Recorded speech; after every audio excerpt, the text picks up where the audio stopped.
So like feel Yeah. okay to say or curse or do Right. whatever. Well, when you've eaten your own ass on TV, there's not much.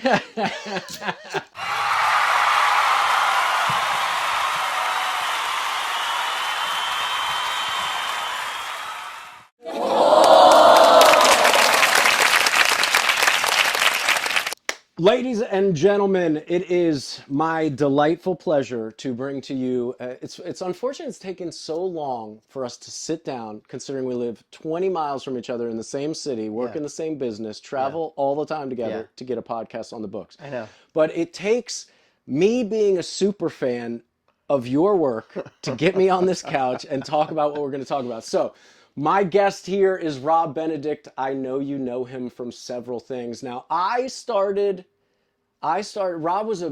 a fan of Rob in my college days, long before I knew I was going to be an actor, long before I knew I was going to be a podcaster, any of this stuff. I used to love this movie, Waiting, with all of my heart and soul. I was at FSU. I was working at a place called Buckhead Brewery in the kitchen, and the depiction of what went down in Waiting was exactly what was going down my whole existence in the restaurant world. So now, fast forward, I end up coming to Hollywood, doing all these things. I find myself on a convention circuit. You and I meet through the beautiful world of Supernatural.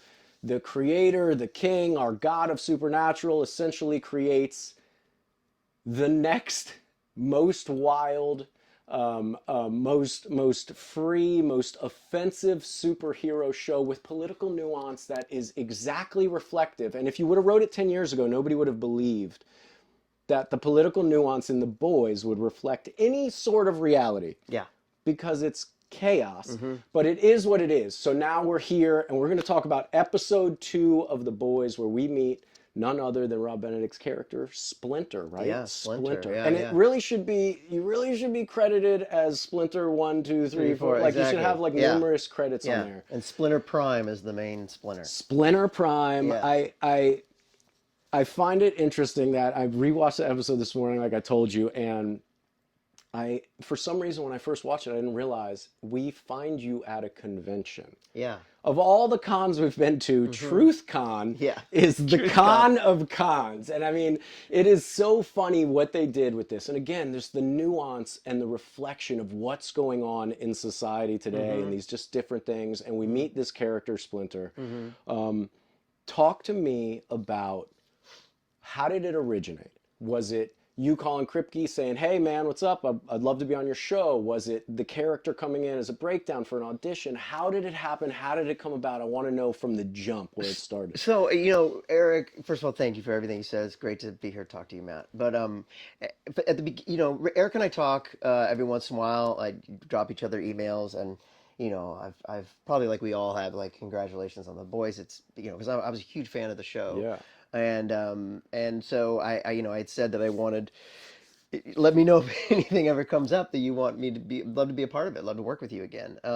Because Eric's part, I always thought that my character on Supernatural was Eric. Yeah. Because Chuck, the character I played in Supernatural, he was God, but he was God in the way that Eric is sort of God of that universe. Sure. He's the almighty creator of that universe. And funny enough, I'm also in a convention episode of Supernatural that it almost like emulates fan conventions. That's right. So anyway, so he calls me and said, so look, I've got this part. That's like, were you sus, as the kids say today? Were you sus at all when the phone rang and he was like, so? Right. No, I mean, at first I was like, awesome, let's do it. What is, I'm all in, and he's like, so it does involve nudity. And I'm like, oh, okay, you know what? Okay. I'm okay with that. And I kind of look at that as like a challenge, right? Like, oh, totally. Filmmakers are always hesitant to bring that out of people and say, oh, it's going to be nudity in this. Yeah.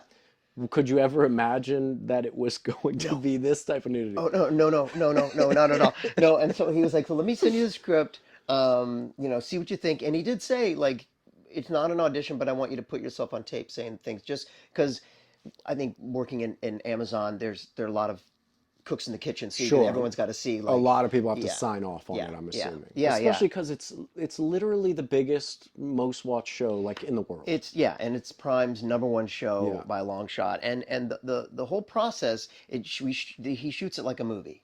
I mean, a normal episode of TV takes 8 days to shoot. The Boys is about 30 days per episode. Like Holy yeah. cow. I was up and back to Toronto for 3 months, going back up and doing That's the various things. It's insane insane for an a TV episode of show. television It's show. insane. So anyway, so I said okay, and he sent me the script, and I was like, oh my god. I mean, and then Now, did the first read, was the first read what we ended up seeing on air? yeah, it's Okay. all there. Yeah. And so, even the scene everyone talks about, the sauna scene, and me going, it's not what it looks like. I did that on tape. I literally did it with my shirt off, and just was like, I did the whole like, it's not what it looks like. And I did that. I did another scene at the end when I'm dying, and I'm saying we loved you from the first Holocaust hoax video.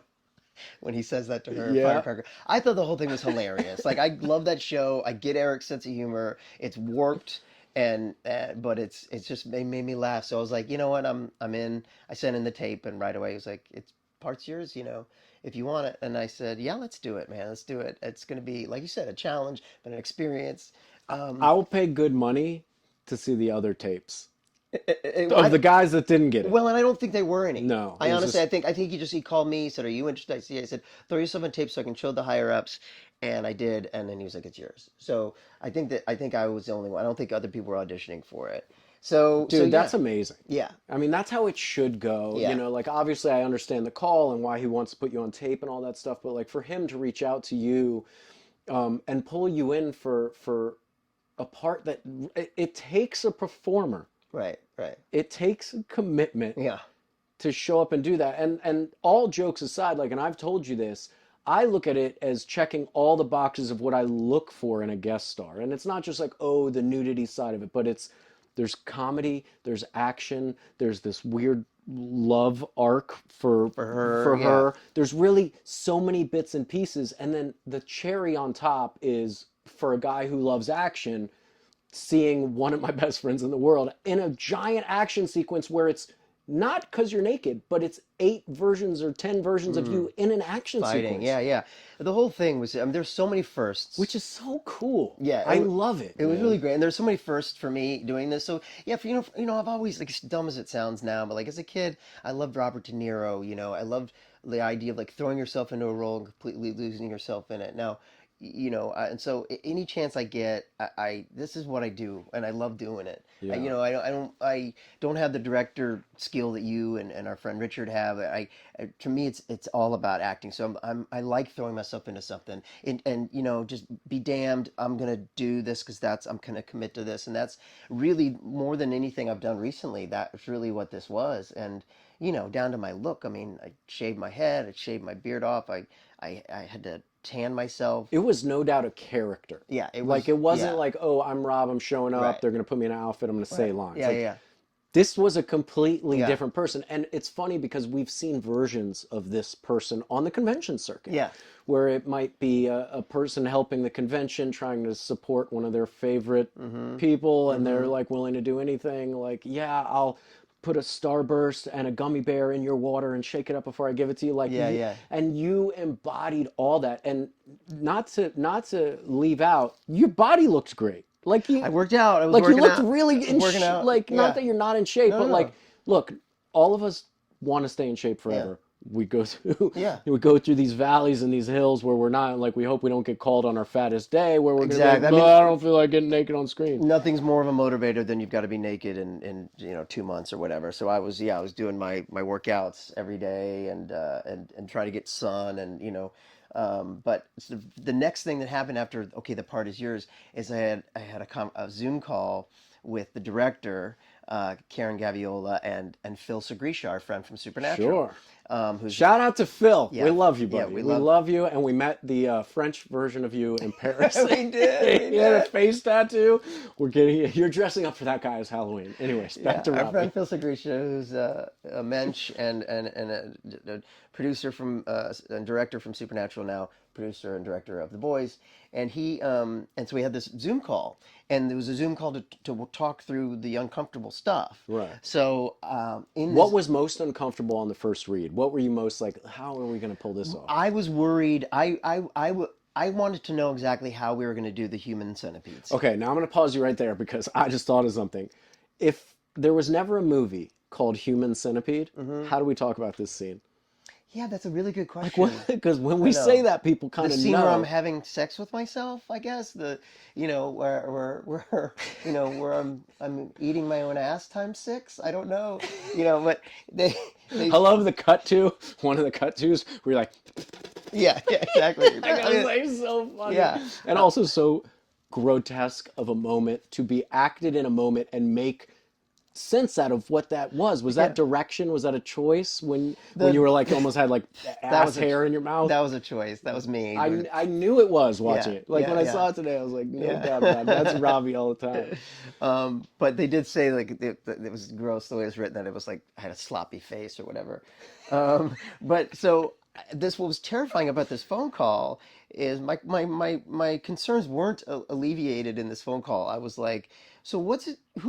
Whose ass am I actually going to be in with my face in front of? And like It's a valid question. it'll be a body double, a guy, like a person, yeah, a body double. But you probably have something. He'll have something over his actual buttocks, like some kind of like I don't know screen or something, so you don't actually. And I was like, okay, okay. And then That's a moment right there to yeah, digest. yeah, and you're like, okay, all right, all right. And then for the nudity, when I'm having all these fights and everything, is that a prosthetic penis or is that going to be me? And they were like, it's going to be you. So that's what this phone call was, and I was like, oh my Wow. god, oh my god, oh my god. No, Okay. that's a revealing phone Yeah, call. That's a yeah, lot of information to yeah. digest. So believe it or not, I still got on the plane and went to Toronto to do this. And as soon as I got there, I went to the effects department and I was um, my concerns were put to rest because they'd changed their mind on all that. They realized because a lot of the fighting scenes where it was me and another body next to me, we had to be exactly the same. So we had to have the exact same tan, exact same haircut, and that's why I had a short haircut so that the hairs were Right. easy to replicate. So in And the in the exact this same penis. We had to have the exact same penis. so wait a minute, wait a minute, wait a minute, wait a minute. So, hold on. Hold on. Let's rewind past the exact same Yeah. penis to when we see several versions of you, how many body doubles is it actually dressed like you or undressed like you, but with the Right. same hair and I think there were about. I've got a picture of me standing with them, and there were 8 to 12.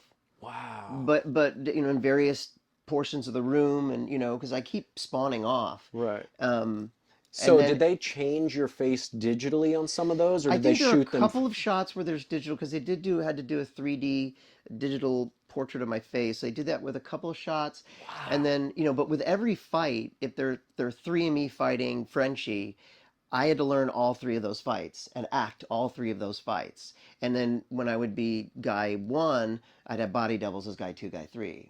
Then I'd Holy switch and I was guy cow. 2 and I body doubles 1 and 3. So that's why it took so long because I had to Yeah. do all those fights. And so depending on what the cut was, sometimes they face replace because the guys did have dots in their faces. And then sometimes it would be me from the other shot and they'd layer it in, Yeah. like you do. So yeah, it was fascinating to see their effects on the show are incredible. And the team is you watch the show, everything they do is incredible. And they take things like this as a challenge. Like okay, so we need I know that's what I was just gonna say. I was like, shout out to the directors and the filmmakers and the producers because it's so much easier to not write that scene. right. It's so much easier to Totally, not totally. make Splinter like Well, and that. Eric says, that in the writers' room, someone was like, well, something about Splinter. We're gonna have this guy and his superpowers that he can clone himself. And someone was like, well, what would be the first thing you do? You'd actually, obviously have sex with yourself. Yeah. Like, would you? Okay, I guess so. Anyway, so I go up there and they're like, it's gonna be a prosthetic penises, and that was a big, because then I was like, to me, even though it's a prosthetic penis and I was naked, it was really my butt and everything. You felt a little bit clothed. Yeah. You know what I mean? You still wind up getting naked in front of more people than you want to because you have to have a team of 2 guys putting on the penis every day. just That you was the thing. standing there, Just me standing there, two like, dudes how was your squatting weekend? down. And they're like, Man. yeah. And hold on, let's just elaborate on the penis prosthetic for a second. So Yeah. this is like a thing that goes over, just like you would wear a prosthetic on your face, made out of that like squishy Right, like skin-like yeah, these material. guys are the same guys they would make, maybe do a mold of your head with a big gash in it or Right. whatever, and it looks so realistic looking. It looks incredible. Now, again, so much time is spent on the show that I literally had camera tests where they'd put the penis on. I'd go naked in front of the producers and have to do my fight moves to see how the penis, if it was realistic, the way it moved. And if and they didn't like it, so they put more ball bearings in it to make it swing, have some weight, right? And then I had to go back in naked. These were my days. Do they glue it on? Is it like have straps? So it's the same way you'd put on like a prosthetic of sticks anything. on with some of that. It's got glue on it. So this every day when we were shooting it, I'd go into work and I'd put my costume on, which was this teeny little, a bag that my actual junk goes in. Right. And you seal up the bag. And so then you stand in front of the guys and you're completely shaved. You have to shave your whole body. Holy cow. And you stand in front of these two guys that are just like, they're artists, they're they're just bros, and they get down on their knees and they literally like put it over you, and then I had a fake pubic hair here, and they glued the whole thing on. And then they'd go take the spray with a spray, the paint color. what's that called where it's to like fade it in, aerosol. Like airbrush. Airbrush. Yeah. They'd airbrush the entire thing, different colors to look like a real penis and look my color of skin. Wow. And it was wild. It looked very real, and well endowed. He was a well endowed guy, that Splinter. I joked about it on stage when we were at whatever convention we were at last, but I was like saying, like, I paused it because it's just, from guy to guy, there's no point when you're going to be naked around me where I'm not going to look at your dick. Right. I'm sorry. Yeah. It's just, Yeah. It's like guy curiosity. It's not that I'm into you or I even want to. I'm like, sure. there's your package. Like it's like, so I found myself pausing it, and I found myself trying to look at, like, up close at my TV. Like I'm like looking into the TV, like. And then I realize in the moment I'm paused on my buddy's penis, looking at the TV like as if I'm gonna figure it out, where it's glued on. And that was the moment that I joked about on stage, like, oh, I wanted to see my buddy naked, but it was really I was like, I figured it was a prosthetic, right? Ever since Boogie Nights and Mark Wahlberg and that whole big reveal, like I understand that, we work for unions, there's ways things should be done. Yeah. We don't want to give away everything unless, obviously you're playing a porn star or something in a film, and even then. But even then. Yeah, I found myself like trying to figure it out, and the human centipede aspect of it, I had no idea how they did it. Like I thought, oh, they just kind of placed you in the position, had you do the action, moved you ahead into another position, filmed that position, and then just pasted them all together. And I know that was some kind of part of it, but that was part of it. So they made a prosthetic bum of you. So I had to go. It was my bum. Yeah. So I had to go in. What was that experience like? It was just going to pour all this stuff on your lower back? No, it was. I went into day one. I get into a G-string, and go into a room with like all these cameras. It's a dome with nothing but cameras. Got it. And I had to like bent over, like go on all fours, then crouching, and they did these pictures, and then they made a 3D model of my torso, basically. That's mostly just for the bum. And so that was who my co-star for that scene was, this prosthetic, my own prosthetic ass. Right. And there was this previs, which is a lingo for a visual they will show you that they make sort of on a computer.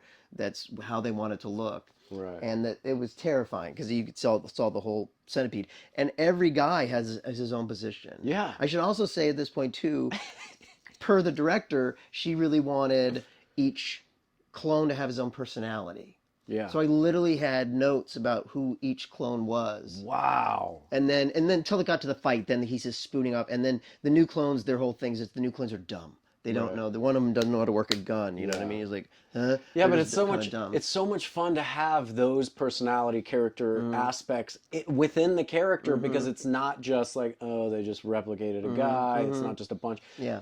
years ago, and this one of my favorite movies of all time, but this episode brought me back there. Michael Keaton did a movie called Multiplicity, Right, I remember that movie. where he was like figured out, I can't really remember it well, but he created all these versions of himself, and they had different personalities like that, and I Right. thought that was such an important part of it. Yeah.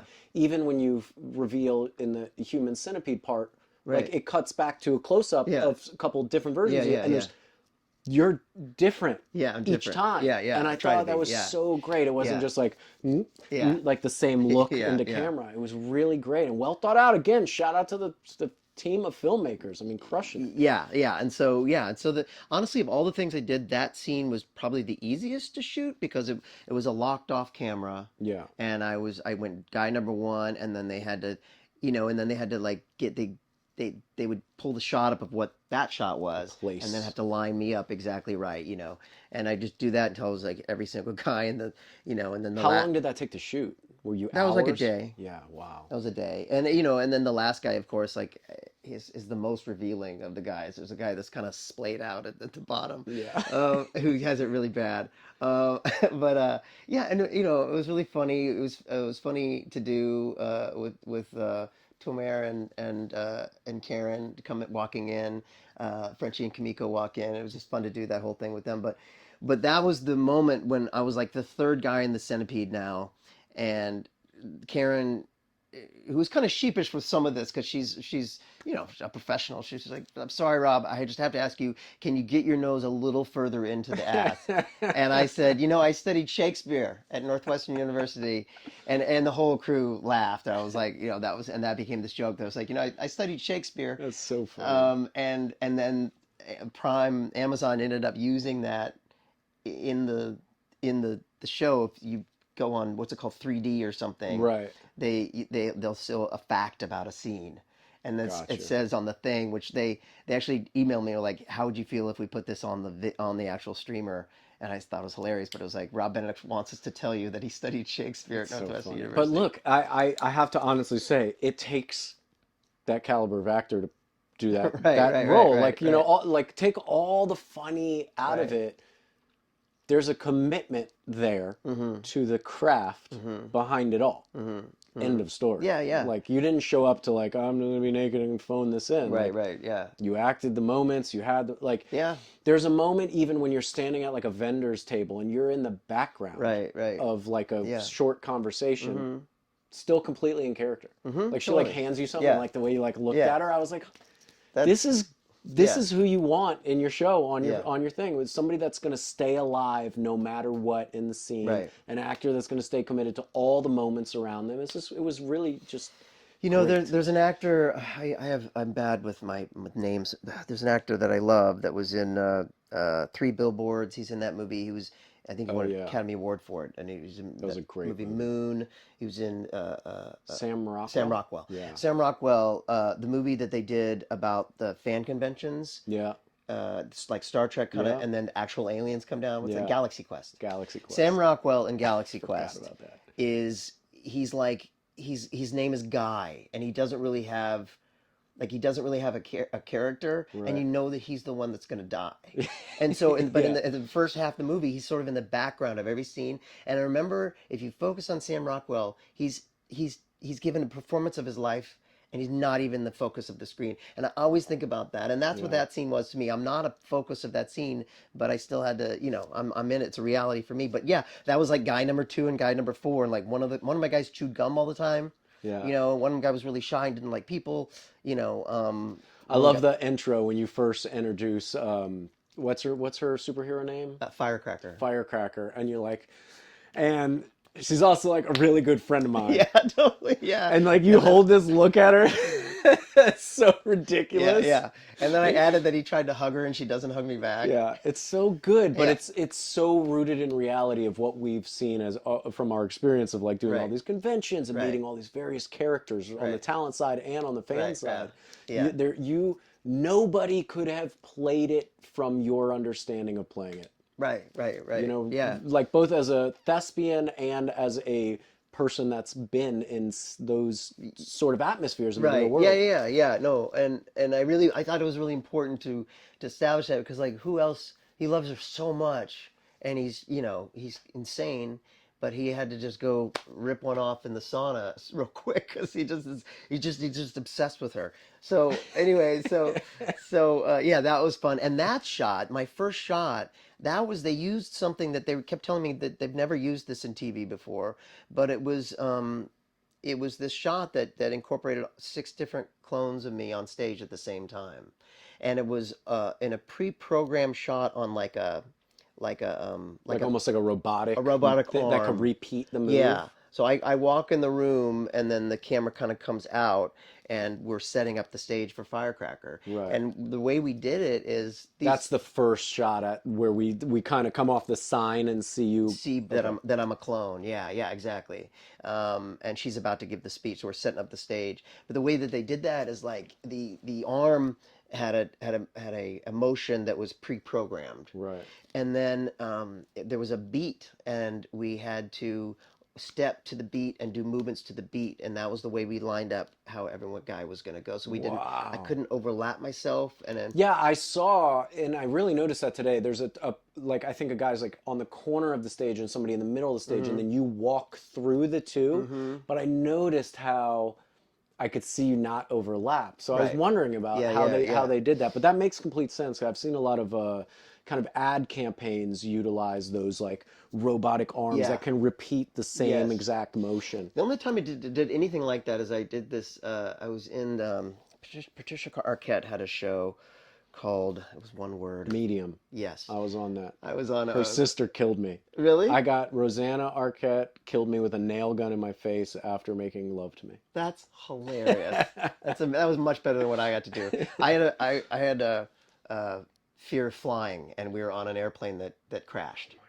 And so the whole thing was on this aircraft, and it was a pre-programmed shaking for the aircraft. Whoa! Every time they so did it the scene, really shook, or the camera shook. So that the thing was actually shaking. Wow! It was on this big the whole like the plane was on this thing, and like some sort of frame that could move it. Yeah, and so that when they come in for a close up, it's doing the same movements. Wow. Anyway, but this was wild. It was really wild, and so this is something, again, so much time taken putting this together.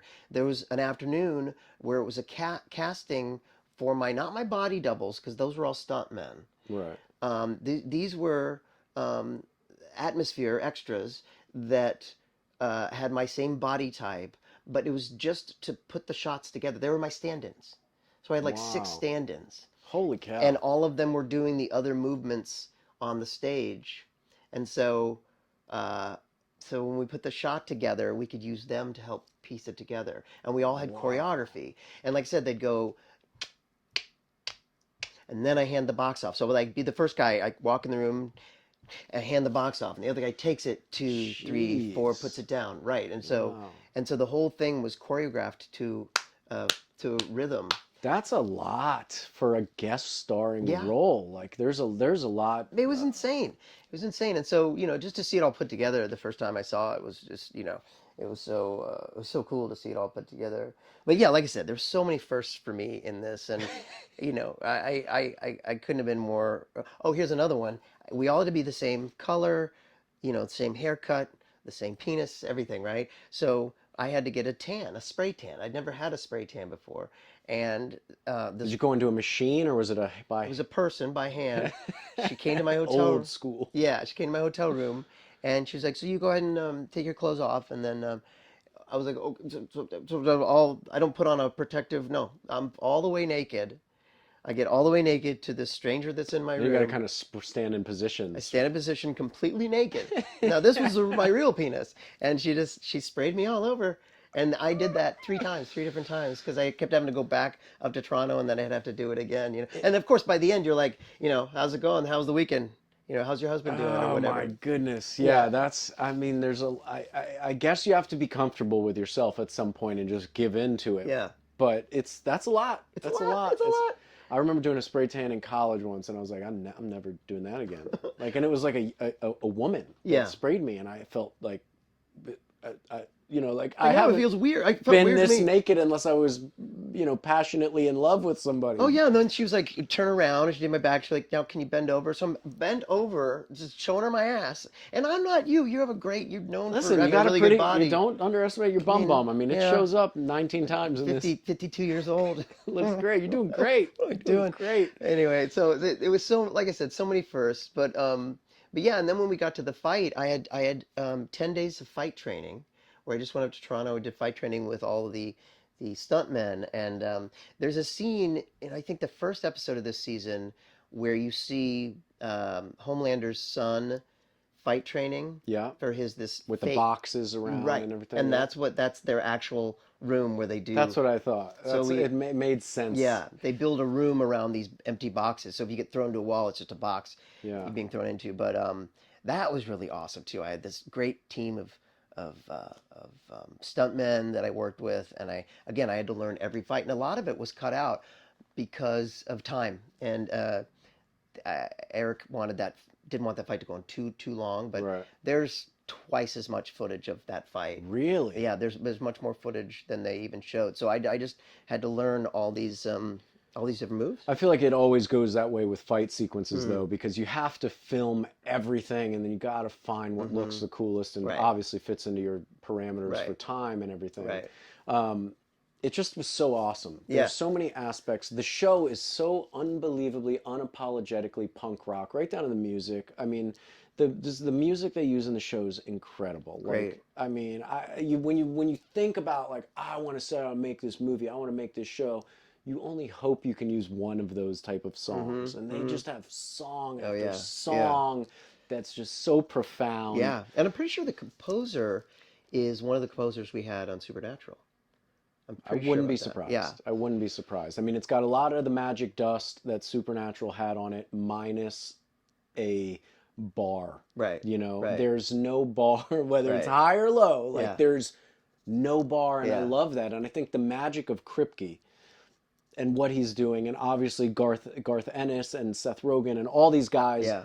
for making this show, that the magic of Kripke doing it is that he's letting it all hang out, literally. You know what I'm saying? Yeah, Like, yeah. And that's why when I signed on to do the part and I went up to do it, like I was all in. There was Yeah. no part of me because And it's a movie. Like It is a movie. you're part of an 8-part Yeah. movie, hour-long movie. Yeah. It's a big project. It is an shouldn't 8-hour be- movie, It right. shouldn't be confused for like, oh, this is the movie of the week on TV. Like, this is a big scale production on the same size of anything in the Marvel universe or anything that they shoot across the world in studios for 9 months. You just got to do it on a condensed schedule, but the work and the effort and the professionalism it takes to carry it out is intense. And Yeah. I feel lucky to have this conversation because you're enlightening me as a filmmaker on so many things. No, and again, for me, I was like, I couldn't believe it was so refreshing to be able to take that time to to have a prosthetic penis test, and then there was a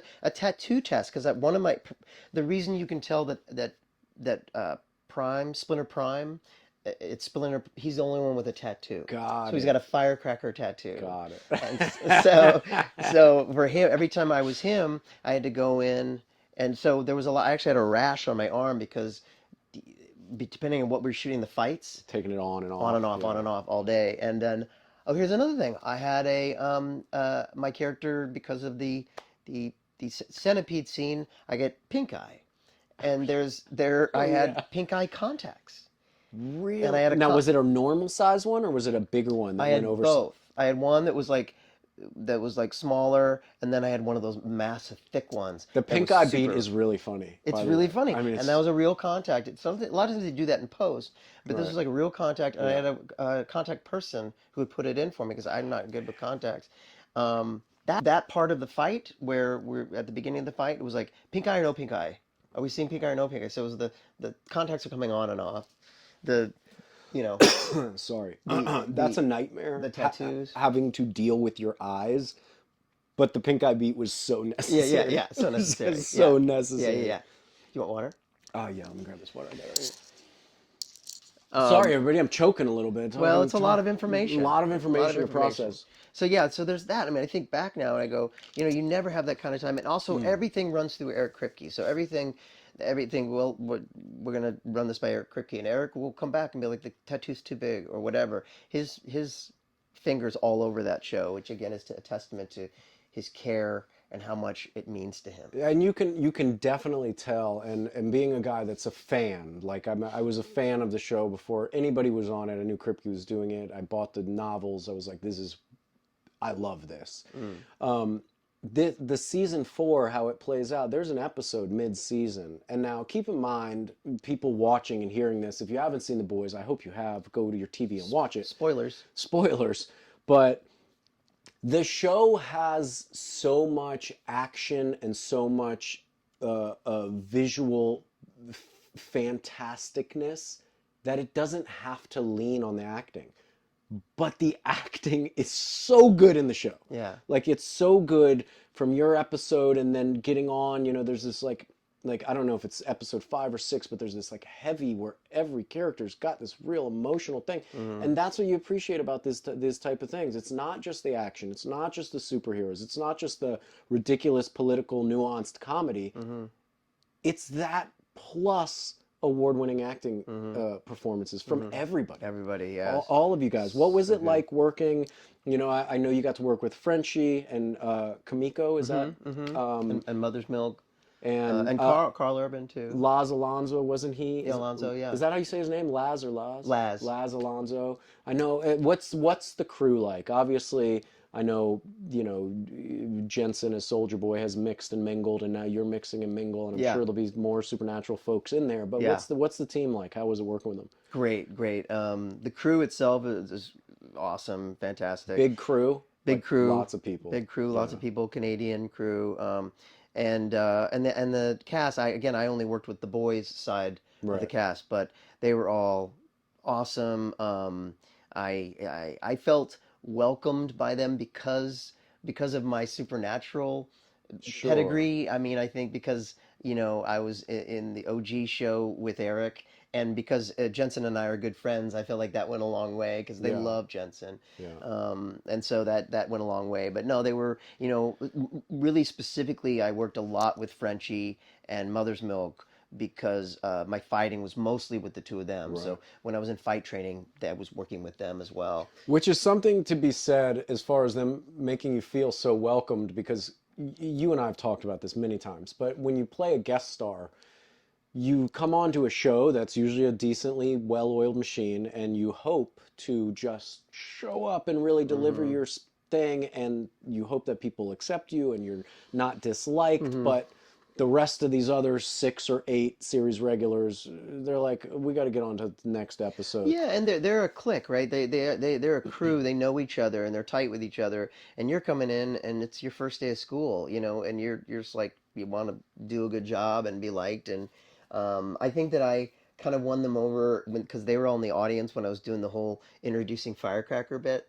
And I was doing that, and I was kind of improvising the whole, like, hugging her and trying to, and so they were very cool to me, especially after that. And so it was fun. So one thing that happened, we were shooting late at night in the fight scene, and I'm with fighting Frenchie, and it's a dance, doing fight scenes. It's a total dance, and it's like 2 a.m. We'd already had second meal, which means you're going overtime, and I had a move where I sort of throw a punch that way and, clock him. And we did it. It was great. So they wanted to do another. It's like, we've got the first one, so let's just do another just for safety. And he stepped a little forward. I threw a punch too wide, and I hit him. I straight up hit You punched Frenchie in the face. And he went down.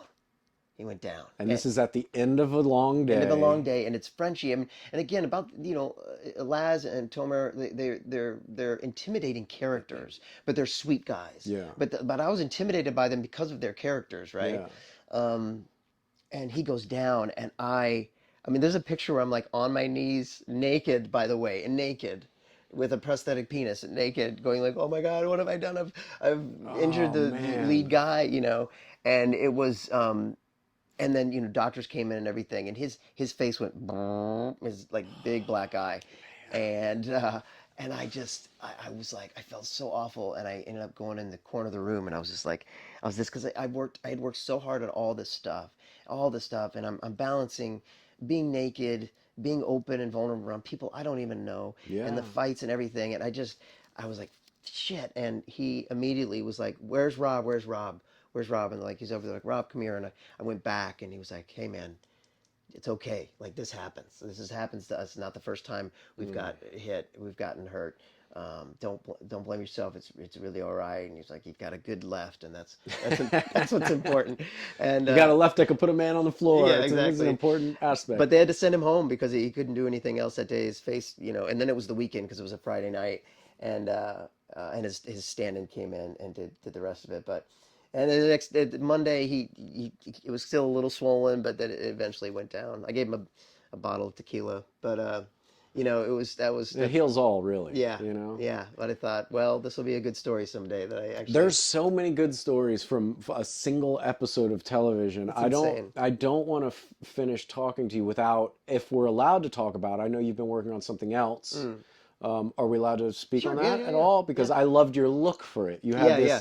I kept saying like kind of like this young Michael Douglas Yeah. thing. You had this great mustache. I had a mustache, yeah. Your hair was like real, like kind of Yeah. flowy and Yeah, yeah, stuff. yeah, what yeah. what are you working on? What can you tell us about it? Let's tease the people with something fun. Yeah, well, I'm working. I just got finished working on a new show for Apple TV with Owen Wilson. Which, by the way, shout out to Apple TV. They're producing some Good stuff. incredible. Really good stuff. content. We're watching Presumed Innocent right now, which Yeah. is really Oh fantastic. my God. Great stuff. Right now, the show is called Rambler, and it's with Owen Wilson, and he's an ex-golf pro, and it's a fantastic script. It's Owen Wilson doing what he does best, doing what Great. made us all fall in love with him. And Great. he's so Owen Wilson in it. Like, it was hard not to laugh in scenes with him. I love that Owen Wilson Yeah, a lot. it's great, and I play his antagonist basically, and I had to work on my golf game, so I play a golfer, but I'm kind of a douchebag. And Did you play golf at all, really, before? I'm like a once a year player. In other words, no, I'm not very good, but I never had a lesson, and so as soon as I got it, again doing the whole like throwing myself into it, I worked with a golf pro up in Griffith Park. Awesome. And he helped me perfect my swing because that's more than How do you feel? You feel like you I feel like learned I can something? play now. Yeah. I feel like I can actually I've always wanted to do a golf lesson. I never have. do a golf lesson, and then all of a sudden, as soon as you hit the ball, you're like, oh, This is what it is, Yeah. yeah. So now I need to like work on the specifics of my game, but at least I can hit a ball now. I used to go out with Jensen and Jared and play, and Jared's not very good either. He would admit that, but Jensen's really good, of course. Yeah, of course. And He you know, probably I- looks great swinging. Oh, of course. Also. You're wearing the exact right things, and Gosh. it was them and Cliff, their bodyguard, and I, Because Cliffy play any golf? yeah, he plays. Really? Yeah, he's good. Yeah. It's irritating. Yeah, kind yeah, of. yeah. I kind of don't like that. Yeah. I don't like that Cliffy's good at golf. And Bob Singer. Of course, he's Yeah, just a it's golfer, great, right? Great. I feel like he'd whip out his harmonica every time Yeah. he knocks a hole in it. Anyway, so yeah, so check it out. It'll probably be out early next year. We just got finished shooting in Vancouver, which was fun to do because I hadn't been back since Supernatural. So Apple TV show called The Rambler. Rambler. And don't forget to, if you haven't seen The Boys, go back and watch it. There's plenty of spoilers in this, but a tie-in to bring us home for this whole thing is he brought up Bob Singer in golf. The political candidate in The Boys Bob Singer. is Bob Singer, Yeah. played by none other than Supernatural's own Jim Beaver, Beaver. who played Bobby Singer in Supernatural. Which is just amazing. Yeah. There's so much more to talk about. We whenever you do a project, we're sitting down, we're talking about it on this couch. I like the air condition on this hot day. Yeah. I like sitting next to you talking Yeah. about nerdy acting stuff that we Yeah. love. I love learning from you. People, see Robbie. See him in Waiting from however many years ago. He has a resume that is long. He has played many of characters. Go look him up. If you like him on The Boys, you're going to love him in everything else he's done, and we're going to love him in his future stuff. That's it. I should say, this is important. This is an MC on the mic and Nerds and Beyond collaboration. This is my guest, Rob Benedict, and we're getting the fuck out of here. Bye! Thank you. Don't forget to like and subscribe.